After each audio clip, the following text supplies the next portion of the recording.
Sakupin ko rin ang verse 25 hanggang 34. Pero hindi ko na babasahin yun. Mamaya ko na lang siya babasahin pag sinako ko na siya. Matthew 6:19 to 24. Huwag kayong mag-impo ng mga kayamanan dito sa lupa. Dito may naninirang insekto at kalawang at may nakapapasok na magnanakaw. Sa halip, mag-impok kayo ng kayamanan sa langit. Do'y walang naninirang insekto at kalawang, at walang nakapapasok na magnanakaw. Sapagkat kung saan naroroon ang iyong kayamanan, naroon din ang iyong puso. Ang mata ang ilaw ng katawan. Kung malinaw ang iyong paningin, mapupuno ng liwanag ang iyong buong katawan. Ngunit kung malabo ang iyong paningin, napupuno ng kadiliman ang iyong buong katawan. At kung ang ilaw mo'y madilim, ikaw nga ay tunay na nasa kadiliman. Walang aliping nakapaglilingkod sa dalawang Panginoon, sapagkat kapupuotan niya ang isa at iibigin ang ikalawa. Paglingkuran ng tapat ang isa at hamakin ang ikalawa. Hindi ninyo maaring paglingkuran ng pareho ang Diyos at ang kayamanan. Ito po ang salita ng Panginoon. Tayo ay manalangin. Dakilang Diyos, ang iyong salita ay kapangyarihang nagbabago ng buhay at puso sa bisa ng iyong banal na Espiritu. Hinihiling po namin ang inyo pong pagsama at pagbigay ng pag-unawa sa bawat isa. Ito po ang dalangin sa pangalan ni Jesus. Amen. Magsiyo po tayo lahat. Okay, magandang umaga po sa bawat isa. Ang ating pagbigat ng ating mensahe sa umagang ito ay Serving to Masters. Or, pwede rin natin sabihin in God's kingdom, God is our priority. Kasi noong nakalang linggo, we talk about prayer. That we who are in the kingdom must pray. If you are belong to the kingdom of God, dapat tayo po ay nananalangin. Ito ay bahagi ng ating pagpapasalamat sa Diyos. And we always remember that prayer cannot change the mind and plan of God. Straight ang plano ng Diyos. So even if we pray, ang prayer natin should be aligned with the Word of God, aligned with His plan, but we cannot change the plan of God. Prayer is aligning our hearts to the heart of God. It is the highest form of gratitude, and the way that God bless us is through prayer. So since God is sovereign in all things, the prayer is God's instrument to bless us. Hindi niya tayo, kumbaga, sa sovereignty ng God, siya ang may control ng lahat ng bagay. Pero sa sovereignty niya, ang pananalangin ang kanyang instrumento para ibuhos ang pagpapala sa bawat isa. Kasi kung walang pananalangin, that will bring us to pride. Magiging mataas tayo, mayabang. Hindi natin hinihingi sa Diyos ang ating pangangailangan, and we think that we can get what we want sa pamamagitan ng ating sariling lakas. So prayer is God's instrument to bless us. So umaga naman ito, ang mensahe natin has something to do with our priority. Ano ba ang prioridad natin sa buhay? Ang pina-priority natin ay yung mga bagay na gusto natin. Yung mga bagay na mahal natin. What we love to do is what our hearts prioritize. Ang isang taong worldly, he prioritize things that is temporal. Ang isang taong namumuhay na ayon sa mundo lamang na ito, ang priority niya, yung mga bagay dito lamang, which is temporal. But a man of God, whom his heart being renewed, ang isang tao ng Diyos na binago ang puso, ang pina-priority niya ay ang mga bagay na panglangit. In that reason, our prayer, just like the last time, let your kingdom come on earth as it is in heaven. Sometimes, when Sundays comes, nag-iisip tayo sa ating kaisipan. Pag dumarating ang Lord's Day o araw ng linggo ng pagsamba, nag-iisip tayo whether we go to church or not. No? Nagdadalawang isip pa tayo. So I know that sometimes we neglect going to church on that reason, maaring may trabaho ka on Sundays.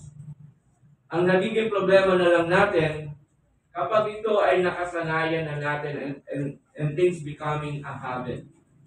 Kasi kapag hindi mo na ginagawa yan, nawawala yan sa puso mo at parang naging habitual na ang isang pagsimba ay pwede mo tanggihan o pag ayaw mo, if you don't feel it, hindi ka na magsisimba. Hindi ganoon ang araw ng linggo. Hindi yan nakadepende sa emosyon natin, kaisipan natin, o sa kagustuhan natin. Pag binago ng Diyos ang puso mo, you will always desire to go every Sunday to go to church. No? Kasi yan ang kanyang paghahari. Yan ang nangangahulugan ng paghahari ng Diyos. Ang problema, when things becomes a habit, naging habit mo na yung hindi nagsisimba, and we usually loses our desire for worship. Wala na yung desire natin to serve the true God, and we lost our sense of gratitude. Kaya nga, maging ang pagsimba ay inuutos sa atin na pumasok tayo sa makipot na pintuan. Yeah? The place is the place that we must go. No? Doon tayo sa makipot na pintuan, which is being mentioned in Matthew chapter 7, verse 13. Sabi doon, pumasok kayo sa makipot na pintuan, sapagkat maluwang ang pintuan at malapad ang daang papunta sa kapahamakan. At ito ang dinaraanan ng marami. You see, kung ang dapat nating puntahan, ang dapat nating pasukan, ay yung makipot na daan, which is a place sometimes it's hard to go. But God has a reason why that God commanded us to go doon sa makipot na daan.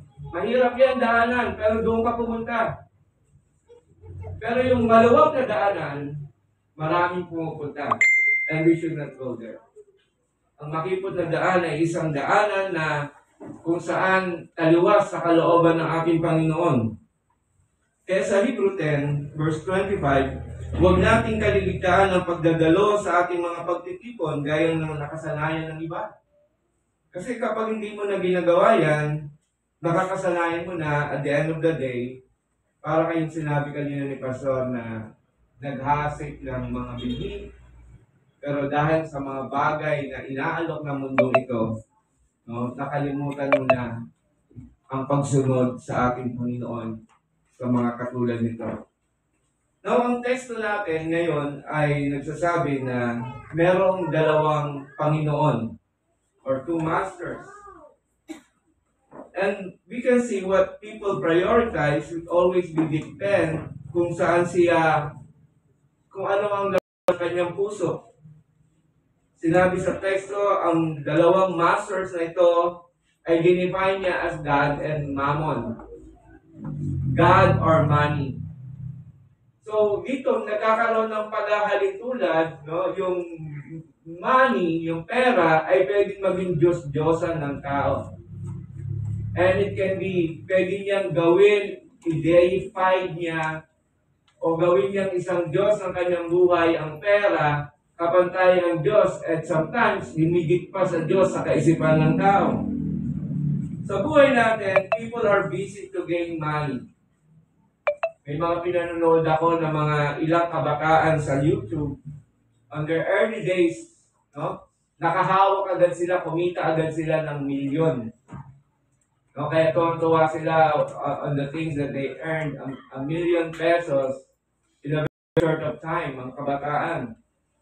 Alala ko yung isang nagtinda ng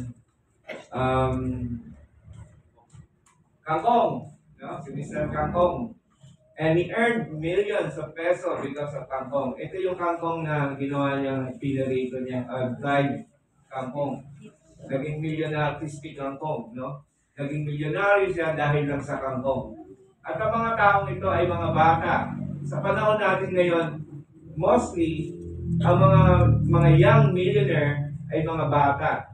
Hindi na yung mga matatanda because they have this kind of desire na magtayo ng mga negosyo sa mga businesses. Kaya lang, ang nagiging problema usually, hindi naman lahat, no? Nawawala sila sa Diyos. Ang pera na lang ang naging laman ng kanilang kaisipan. No, yan yung masamang nangyayari. Kaya dito, tinawag sa atin, huwag tayong mag-impok ng mga bagay dito sa lupa. Hindi niya sinabing, hindi naman masama na kita na magyaman. Ang malang, i-impok tayo ng mga kayamanan lang dito sa lupa. So, yung impok niya sa English yan, hoarding. No? Yung nag-hoard tayo.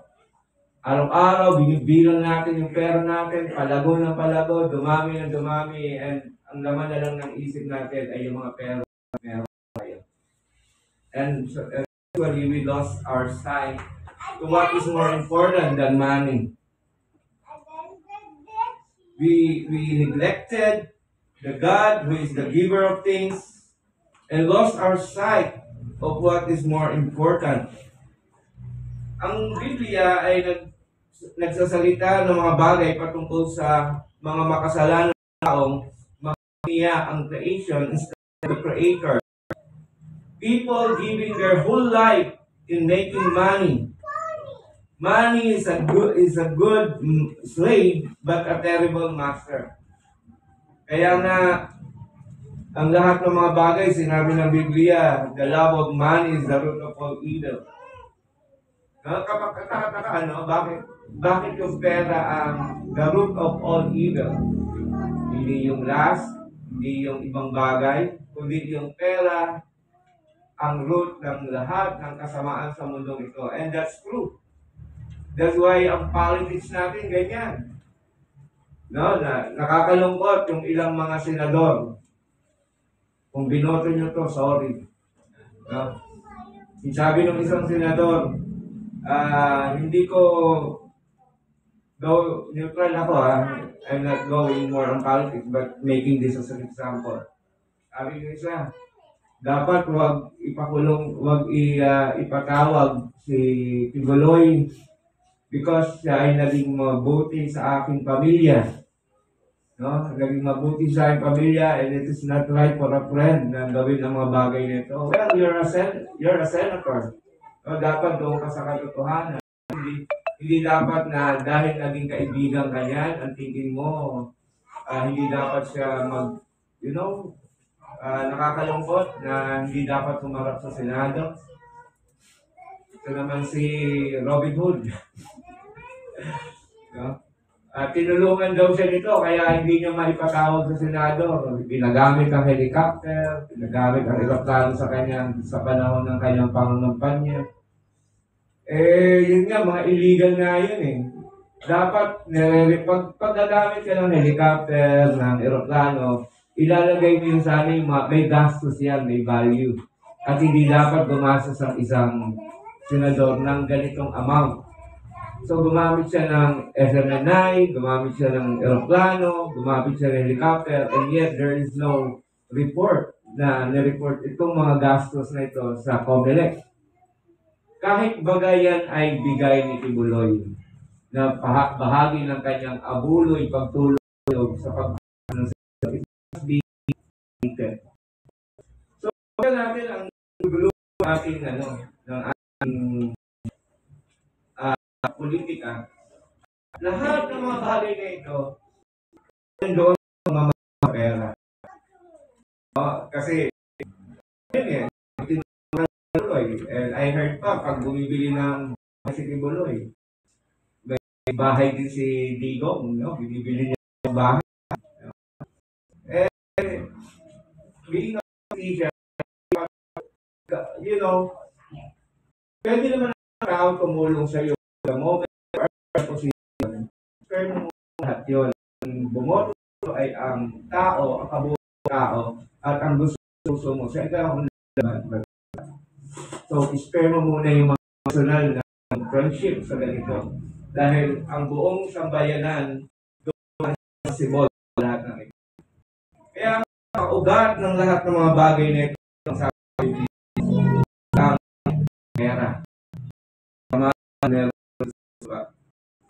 sabi na nakasulat, if you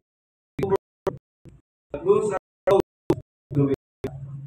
baka mo lahat ng bagay sa mundong ito. Anong meron ka? Ang tao sa mundo ito ay yung taong maraming pera sa bangko, pero sa kanya. You see? Pero makita mo ang mundong ito, sino ang ginagalang sa mundong ito? Yung mga tao may pera. Sabi nga ng isang announcer, sabi niya, let's see, cabin season. Maraming mga kawan yan. So, kapag si cabin season, binigyan na ng pera, hindi mo na siya sinasabing masamang tao. Tao, nagmumukha, ilang kapag bibigay siya ng pera sa iyo. But that's wrong. Lagi dapat nating tinitingnan ang lahat ng bagay sa tamang perspektibo. Saan niyo makikita pera?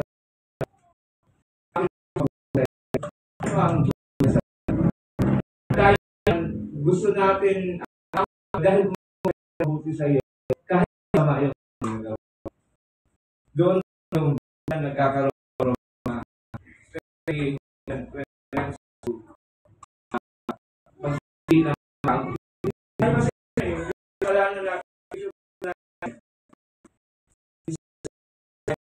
kilala natin. Bigay na 2020.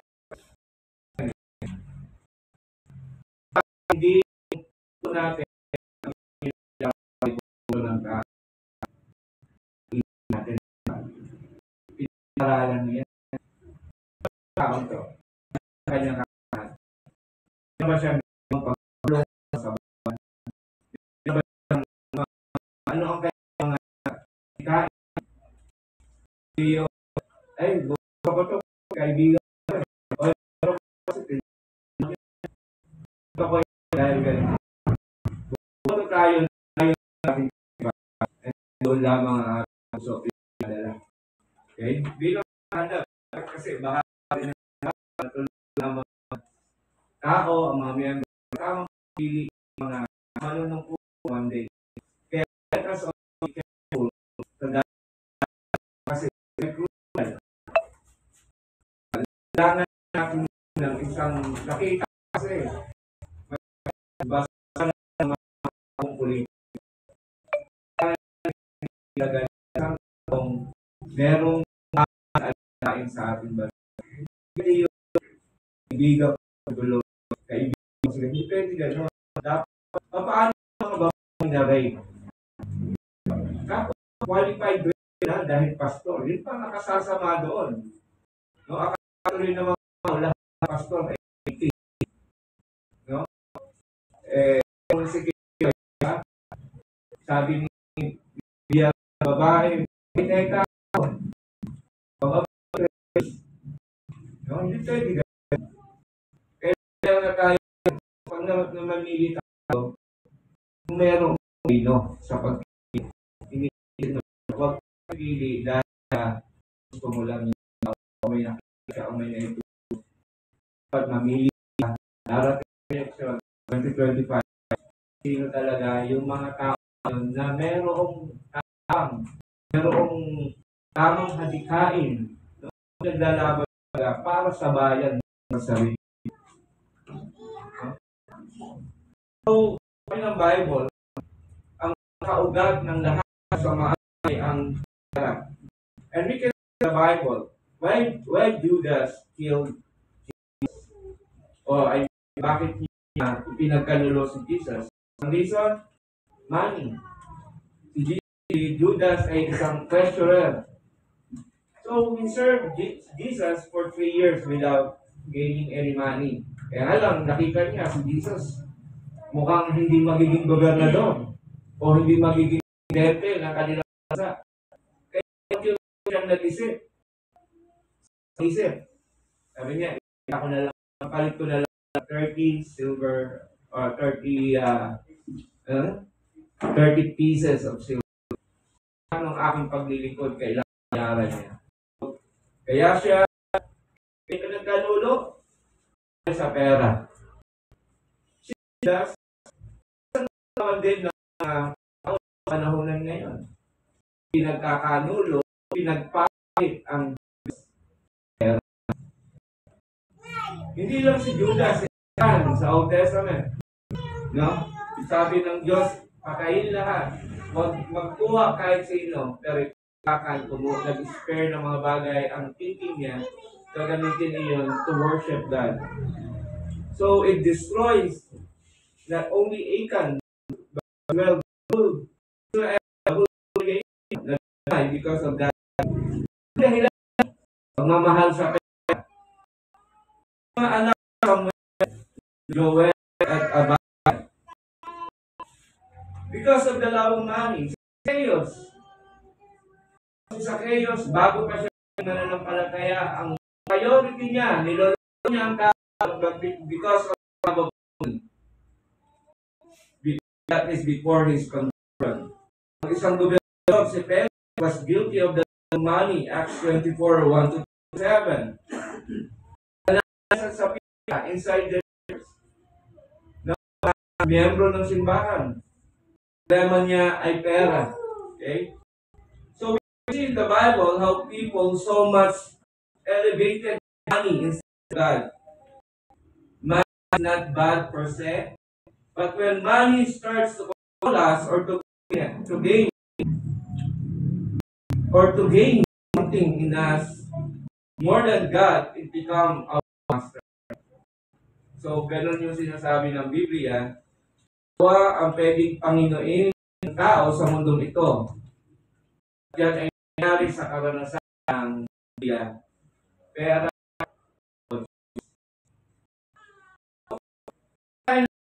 verse 21, 19,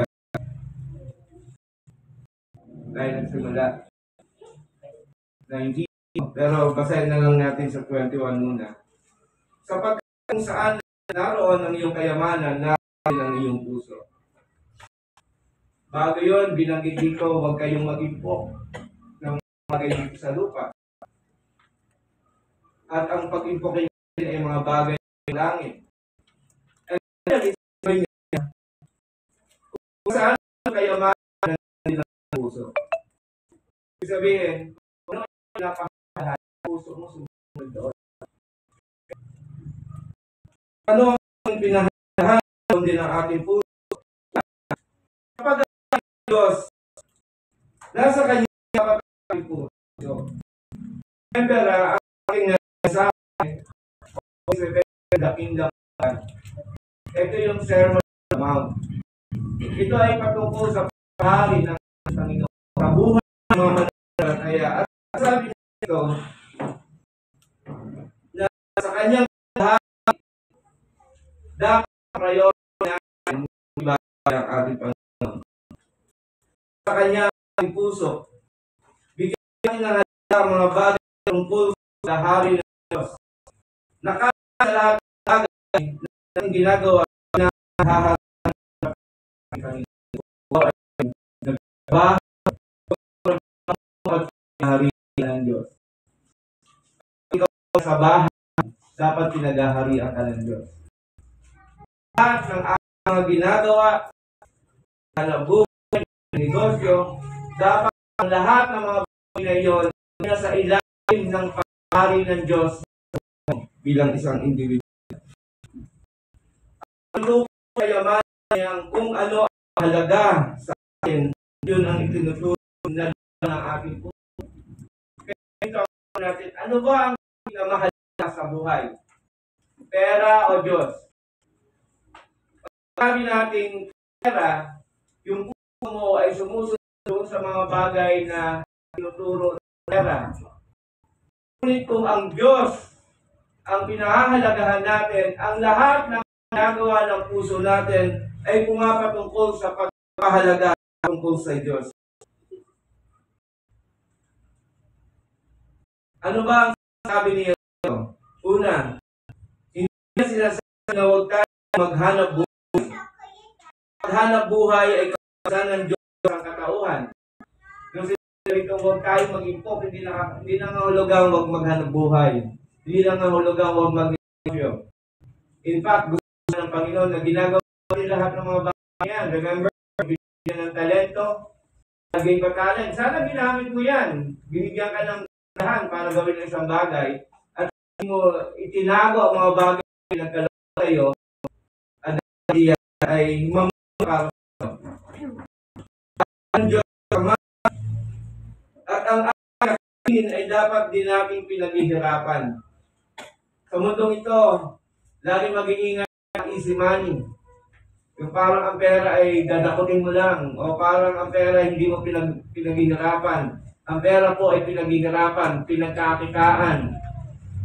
Ang pinaghirap mangyari sa buhay na ito kapag tayo ay nasanay sa madadaling pera. No? Ganyan nga yung mga prostitute. Ganyan sila.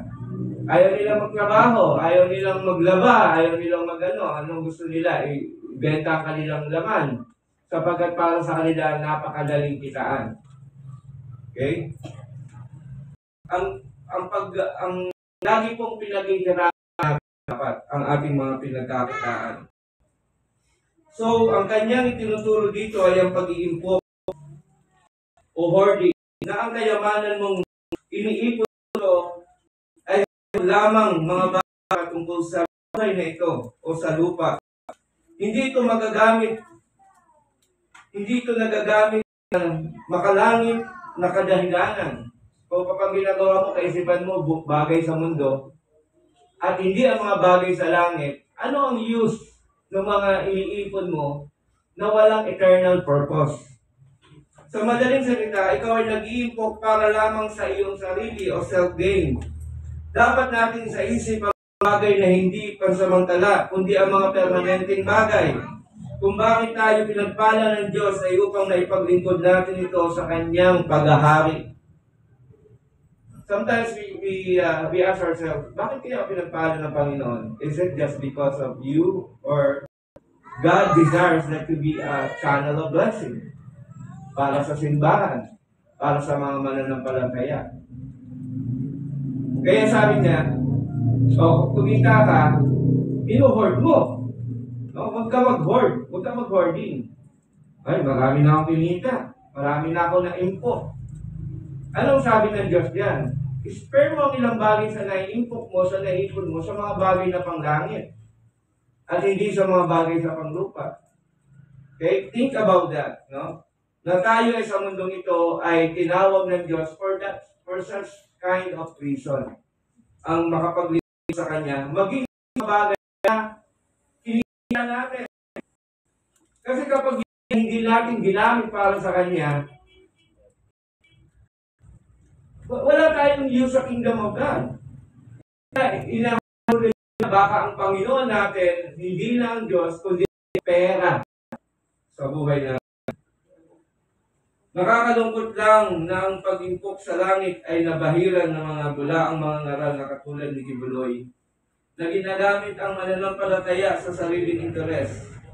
Hindi masama mag-impok kung ito ay may makalangit na dahilan.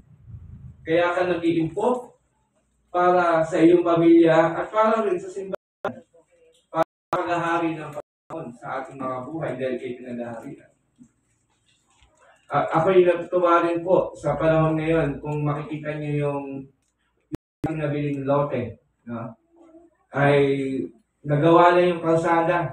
Okay? Ang ganda na pag napunta kayo doon at yung kalsada malaki. Okay? Yung papasok na lang ng konti doon sa simbahan. Ito ay isang ekspresyon din na tayo, kaisa tayo, na tumutulong para nais natin ng araw ay ipagawa din natin yan. No? Kahit mga maliit na tulong, ito ay bahagi ng iimpok natin sa langit. Hindi natin inuhoard na pang sarili natin. Pero kung anumang meron tayo, ibinibigay natin as far as ito ay bahagi ng pag-iimpok sa langit. Galing din ako sa may-ari ng loob, ng kami ni Mrs. Yung tahan namin. Yung Sunday, kasama siya rin at ipapakilala sa mga deacon dahil deacon na makikipag-usap sa kanya sa susunod na araw. At there's a possibility, may possibility na rin na magtuloy-tuloy na dito sa simbahan. And we are hoping for, hopefully, sana na kung sila, alam na sila dun sa datihan nila kung sila attend dito at magpapatuloy dito, loob ng Panginoon. Okay? So, ganun yung takbo ng buhay natin. We're only living on our own. Yung maganda yung mapagawa natin ng ating bahay, sinasaan natin ang bahay. Dahil yung malaki na galing ng Diyos. No? Pinapagawa yung bahay, pinapagawa yung mga pero yung templo ng Panginoon na ang inyong puso para ito. Yun nangyayari sa atin sa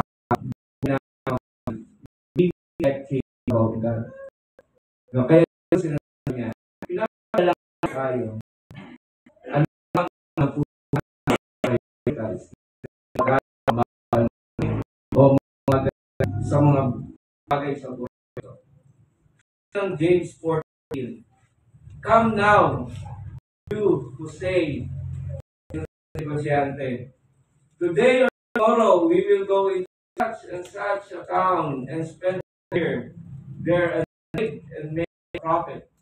Sabi niya, mag-travel ako sa malayong lugar para ako ay magnegosyo at kumita. Sa verse 14, sabi niya, you do not know what tomorrow will bring. Ikaw muna, sabi niya, habang mo, ang dami mong plano. Pero hindi alam kung ano maaaring maging future. Okay? Sabi niya rito, you are a mist that appear for a little time and then vanishes. Para ka lang mist, aso. Na nandyan, pero mawala. Nagsilang po ang buhay na tao. Nagsilang. Hindi mahal ang buhay natin. In fact, pag pumasok ka na ng 50, maramdaman mo na yan. No? Pumasok ka na ng 50, mahina ka na. Pahina na. No? Paano ba malalaman kung matanda ka na? Yan mo yung tanong eh. Ito, ang sign na matanda ka na. Tinawag mo yung anak mo, mali ang pangalan. Tapos tinawag mo ulit yung sa anak mo, mali ang pangalan. Yung huling pangalan na tinawag mo siya yun. Pag kunyari, tinawag mo siya, mali. Tapos tinawag mo na isang pangalan, mali na naman. At ang pangalan, tawag mo na, at ang pangalan, pag ganyan, matanda na. Pag ganyan na ang nagagawa mo sa buhay. Ang buhay ko, makadalang. Kaya, alam niyo, ang natin ang nagsasabi na makakain. Sa bukawan natin, mata ang minsan nag-iisip tayo. Parang pa rin yung bata sa pananaw mo. Bawin ng katawan. Yung mata mo nagsasabi, alam mo, parang bata ka pa, baby ka pa. Ito rin same eye na nakikita mo. Ang mag-determine sa iyo yung katawan mo na. Mapapansin mo, hindi mo na nagagawa yung dati mo. At kung gusto mong gawin, hinihingal ka na. At nangihina ka lang, madali ka pagod. Maya lang, pag ikay natulog, pag-isip mo, may mga nararamdaman ka ng mga sakit. Natulog ka lang, masakit na, nako. Yan. Kaya makikita mo, mabilis lang ang buhay. Ano ang preparation mo? Yung mga bagay na panggamit. Okay? Yung bagay ng lupa, ang ating nagdahan, pero higit, yung mga bagay na panglaban ang dapat nating pinaghahandaan. Kaya ang susunod na sinabi niya rito sa verse 22, ang mata ang ilaw ng katawan. Okay? Ang mata lang, mahalaga yung mata. Kung malinaw ang iyong paningin, puno ng liwanag ang iyong buong katawan. Ngunit kung malabo ang iyong paningin, mapupuno ng kadiliman ng iyong katawan. At kung ang ilaw mo'y madilim, ikaw nga ay tunay na nasa kadiliman. What your eyes can see. Ano ba ang bagay na nakikita natin sa ating mga mata? Alam nyo, noong isang araw na-practice ko yan.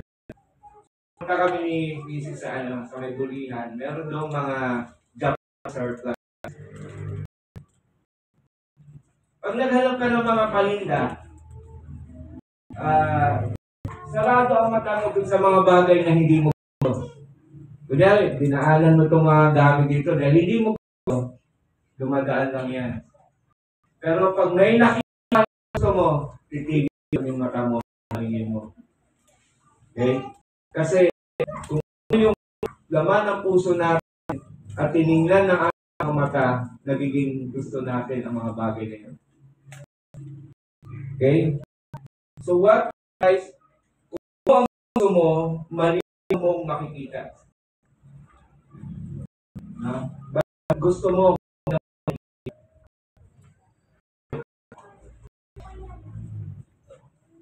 tumingin tayo sa liwanag at huwag sa madilim. Madilim ay ang mga bagay ng mundong ito. Ang liwanag ay ang mga bagay na makalangit. Kung ang mensaheng ito ay hindi maliwanag sa atin, dahil ang mata natin ay nakatuon sa temporal.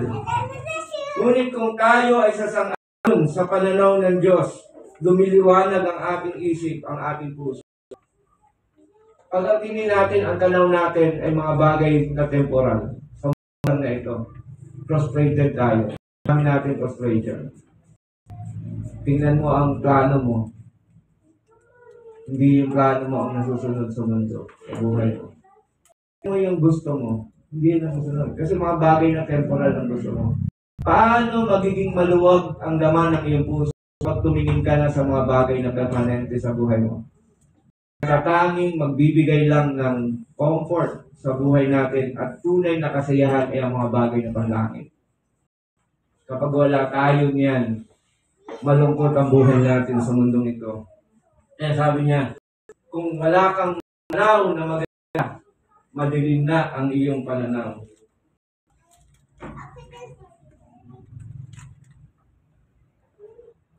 Ang madilim na puso ay walang liwanag mula sa salita ng Diyos. Si Jesus ang liwanag, ang kanyang salita ang lampara sa ating dinadaanan. Tayo ay tumungo sa dako kung saan naroon siya. Kung saan malakad, dapat doon din tayo. Si Jesus ang nabuhay sa mundo, serving na sa kaya sa buhay nito dahil sa mga bagay tungkol sa kalooban ng Diyos, ng Ama. Tayo niya dapat gawin. Mamuhay tayo ng naaayon sa kalooban ng Diyos kung ano ang gusto niya. No? Panghuli. So meron na kanila, no? Yung unang punto natin is about our hearts. Yung puso natin dapat nakatuon. Yung mata natin, kung ano ang pinahalagahan natin, yun ang tinitingnan natin. So, we see things, not only things in this life, but as well things that is heavenly. Ngayon, susunod, gusto mo. The will. Yung sabi niya, merong dalawang master. May dalawang Panginoon dito. Ano yun? Ang Diyos na totoong Panginoon at ang perang Diyos-Diyosan. So, there are two masters. Kung ang Diyos-Diyos ang pera, ang root of all evil. No? Ang Diyos to the cause of all truth. Pinagmumulan ng lahat. This is the very fountain of all of life. No? Ang Diyos mismo. So, verse 24, walang aliping makapaglilingkod sa dalawang Panginoon. Sapagkat kapupuotan niya ang isa at ibigin ng ikalawa. Paglilingkuran ng tapat ang isa at hahamakin ng ikalawa. Hindi nyo maaaring paglingkuran ng pareho ang Diyos at ang kayamanan. Mamimili lang ang tao. Diyos o pera. Tayo ay hinahamon na layuan ng mga bagay na hatak ng mundo. Ang greed, ang wrong priority, ang pag-impok sa maling kayamanan, ang pagsasaayos ng ating puso. Isa lamang dapat ang ating paglilingkuran at ito ang ating Diyos. Huwag gawing Diyos-Diyos pera dahil hindi ka kailanman magiging tapat sa Diyos. Kaya mong dalhin sa bagay na ito at unahin sa inyong buhay. Kailan kung bakit minsan nauuna natin ang pera dahil nag-aalala tayo sa kinabukasan. Diba? Kaya minsan inuuna ang pera dahil nag-aalala ako, baka ganito, baka ganyan, baka sa paganda ako, papaano na. So, ang issue ng Biblia dito, bakit minsan inuuna natin ang kaysa sa Diyos ay nag-aalala tayo. No? Kaya ang susunod na hinahamon sa atin, humahamon tayo na huwag tayong mag-alala sa mga bagay na puso. Tingnan natin ang verse 20. Therefore I tell you, do not be anxious about your life, what you will eat, what you will drink, or about your body, what you will put on. Not life more than food, and the body more than the food. Ang sabi dito,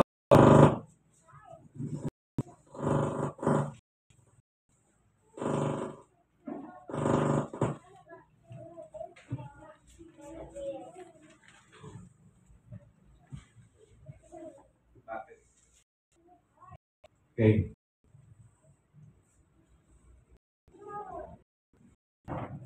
Sinabi niya kung ang ibon ay pinakakain ng Diyos, kaya. Malilimutan ka ng Diyos. Ang pag-alala ay hindi nakadadagdag sa inyong buhay. Kunyari, nag-aalala ka, tapos sa buhay mo. Ang sabi ng Panginoong Jesus, yung pag-aalala mo, it cannot add anything in your life, or it cannot add even anything in your life. So, do not be worried. Do not be anxious. Huwag mag-alala. Problema ka, tinuturo sa atin dito ang pagtiwala. Hindi ang aalala sa mga bagay na araw ng bukas. Ang dahilan, maliit yung pananampalataya. Yan yung sinasabi ng Biblia. Rito, you of little faith. Nalala ka kung ibon pinakain niya. Nalala ka sa sutin mo kung si Solomon hindi nakadamit katulong yung lilies of the field, no? Lahat yan ay galing sa Diyos. Kaya karoon because mahina ang pananampalataya mo sa Diyos. Kulang ang pagtiwala natin sa Panginoon. Kaya minsan, pinipili natin ang pera kaysa sa Diyos. Diba? Minsan, pag-araw ng linggo lang, alam niyo ba, ang pinakamalakas na ng isang negosyante ang araw ng linggo? That's why minsan nag-iisip ang isang negosyante, yung Kristiyano. Anong gagawin ko sa araw ng linggo? Magtinda, muna yan yung idea ng isang pag ang laman ng puso mo, hindi ako mag-church kasi malakas ang kita sa araw ng linggo. Bakit ka magtinda na araw ng linggo? Kulang yung babayin ko eh. Kaya alam mo, itong linggo, babayin ko. Kailangan, may babayaran ako eh. Kailangan kong magbayad, kaya nag-aalala ako. Ano sabi ng Panginoon? Huwag mong alalahanin ang mga bagay na yan. Okay? Sapat ang problema sa bawat araw. Dahil sa Panginoon, hindi ang kinabukasan, siya rin ang may akda ng lahat ng iyong kinabukasan. Kung ano ang problema mo ngayon, ang problema natin sa araw ng linggo ay kung papaano tayo magsimba. Yan ang susunan mo. Hindi ang pera ang problema natin sa araw ng linggo. Kung yan ang problema mo sa araw ng bukas at inuna mo ang pera kaysa sa Diyos, sabi rito, maliit ang iyong pananampalataya. Hindi kaya sa Diyos sa mga bagay na araw ng bukas. Okay? Sabi sa 30, makita mo yan dyan. Sabi rito, but if God took law the grass of the field, which today is alive and tomorrow is thrown away into the oven, will He not much you, you will ikaw liit ang pananalig. So, ang mga taong Kristyano I'm talking about Christian. Ang mga Kristyano na inuuna ang pera kaysa sa Diyos, kapos ang pananampalataya sa Diyos. Kaya nga siya nag-aalala kinakapos ang pananampalataya. Kaya ang sagot sa kanyang problema talaga, lakasan ang pananampalataya, magtiwala sa Diyos. Sabi niya rito, kayang ibigay ng Diyos yung kaya mong kitain ng linggo sa mga araw. O baka na ibinigay na sa iyo ng Diyos noon pa, ang problema, gusto pa mas marami. Nagiging greed, nagiging Diyos-Diyosan pera.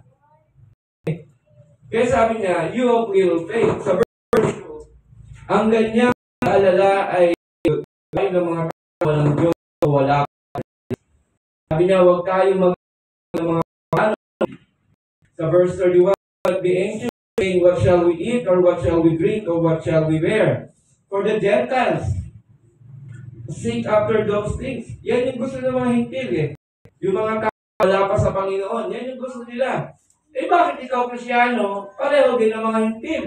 Wala tayong pagkakaiba sa kanila. Kaya muli niyang hinamon ang mga Kristyano, sa diwa ang mata ay dapat sa paghahari at hindi sa temporal. Sabi niya, seek ye first the kingdom of God and His righteousness, and everything will be added unto you. Unahin mo ang Diyos. Kung maliit ang pananampalataya, humingi ka sa Diyos na nagbibigay ng kalakasan ng pananampalataya. Ilalamin mo ang Diyos sa buhay mo. Unahin mo siya. Ang lahat ay daragdagan sa iyong mga kailangan. Kaya niyo, sufficient for the day is its own trouble. Sapat ang problema mo ngayong araw ng linggo. Huwag mo munang pagkatiwala mo sa yan, bukas may problema ulit. Sabi sa Diyos yan, sa Diyos may problema ulit. Kaya sinasabi problema tayo. Huwag mo problema ng Lunes. Ano lang ang problema ngayon? Problema pa si Lunes, si Martes, si Merkules. Di tinabunan ka lang ng problema sa buhay mo. Lumiit na pananampalataya natin. Sa dami ng problema, nakalimutan natin ang Diyos. Diyos, totoo ka nga pala sa buhay ko. Nakalimutan natin yun. Dumating si A problem. Dumating si B problem. Dumating si C problem. Si D problem. Ang dahil problema. Di ba? Pag kinausap yung taong 70 yun, baka-baka niya, bakit mukha kang mata? Kasi problema ganito, problema ito. Pero nakalimutan natin, ang lahat ng problemang ito ay ilalim ng kontrol ng Diyos. Ang kautusan niya sa atin, huwag kang mag-alala sa mga bagay na ito. Sufficient grace ng Diyos sa ating mga buhay. Basta, unahin mo siya. Seek the kingdom. Well, hindi ako nagsabi nito. Ito ang aral ng kaharian. Remember, yung dito ni Kristo, nasa isang ideya na tayo ay ilalim na ng paghahari ng Diyos. Kung ikaw ay paghahari ng Diyos, huwag kang alala. Unahin mo ang Diyos at bahala siya sa mga problema mo. Okay? Kaya natin ang mag-alala sa kinabukasan ay ang kinabukasan mismo. Sapat ang problema mo ngayong araw at sapat ang biyaya ng Diyos sa araw ding ito. Kung ang problema mo ay ang kinabukasan, unahin mo ang Diyos na siya bago ang kinabukasan. Kung bakit ang tao impok ng kamalan sa lupa dahil nag-aalala siya sa kanyang kinabukasan, mag-impok tayo sa mga bagay na panglangit dahil walang nakasisira dito. Paglingkuran ng Diyos at huwag ang pera at huwag mag-alala sa iyong kinabukasan sapagkat sapat ang problema sa bawat araw. Nawa, tulungan tayo ng Diyos sa lahat ng mga bagay na ito. Ito is something na pag dumating ang problema sa inyo, something na mahirap i-apply.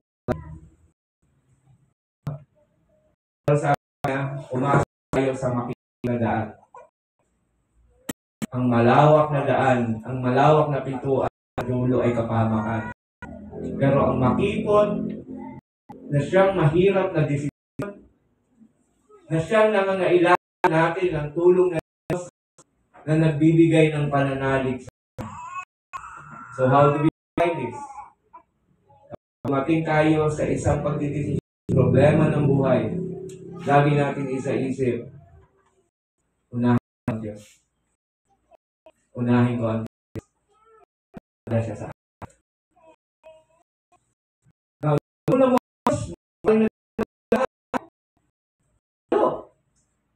well, sunod mo rin, unahin ang Diyos.